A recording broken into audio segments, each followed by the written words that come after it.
எல்லாருக்கும் வணக்கம். எல்லாரும் எப்படி இருக்கீங்க? இது வந்து விருதுநகர் மாவட்டத்தில் ரக்கலக்கோட்டை அப்படிங்கிற ஒரு கிராமத்தில் தான் நாங்கள் இருக்கோம். இது எங்களுடைய வீடு.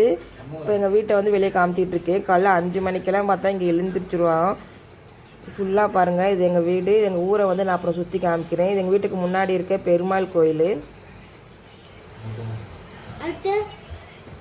இங்கே காலையிலேயே வெள்ளனை எழுந்திரிச்சு பாருங்கள், எதிர் வீட்டில் இருக்க பப்பி வந்து பார்க்குது. கோலம் போட்டாச்சு. இது வந்து தங்கச்சி மகன். இவன் தான் எல்லாத்துக்கும் காரணம். இங்கே எல்லாரையுமே 4 மணிக்கெல்லாம் எழுப்பி விட்டுறான் அலாரம் வச்சு. சேட்டை ஓவராக செஞ்சுக்கிட்டு இருக்கான். இது வந்து நமக்கு 2 வீடு இருக்குது. அப்பா உட்காந்துருக்காங்க. அப்போ இந்த வீட்டில் வந்து ஹஸ்பண்ட் படுத்துட்ருக்காரு. போய் பார்ப்போம் என்ன பண்ணுறாருன்னு. கதவை திறந்து இங்கே பாருங்கள் ஃப்ரெண்ட்ஸ், படுத்துருக்காருன்னு பார்த்தா உட்காந்து செல்லு நோண்டிக்கிட்டு இருக்காரு.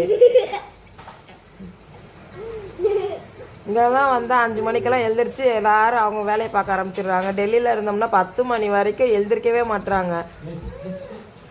தாத்தா இவருக்கு தான் சாமி கும்பிட்றதுக்காக எல்லாரும் இங்கே வந்திருந்தோம். சாமி கும்பிட்டு முடிச்சுட்டு அப்புறம் 4 நாளைக்கு லீவுன்னு சொல்லிட்டு அப்படி இருந்துட்டு போகலான்னு வந்திருந்தோம்.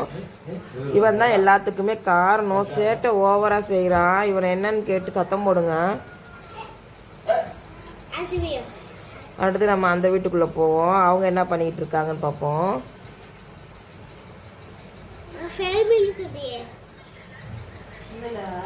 இங்கே ஆளை காணணும்.